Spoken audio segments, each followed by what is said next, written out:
हाँ जी सर, हमारे पास लाइक अगर ये है कि basically f x is equal to x F x है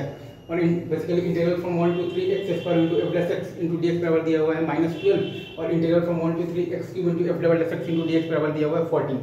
तो इसमें अगर हम लोग बाई पार्ट्स लगाएंगे तो आ जाएगा F dash x into X cube by 3 minus आ जाएगा integral of the F double dash x into X cube by 3 into D x बराबर -12।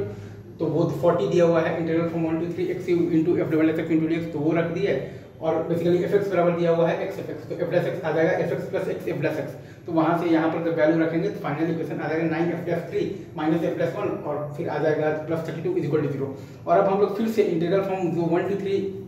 जो है ना अपने पास X square into F dash x into D x बराबर दिया हुआ है -12, उसी में हम लोग तो बाई पार्ट्स लगाएंगे।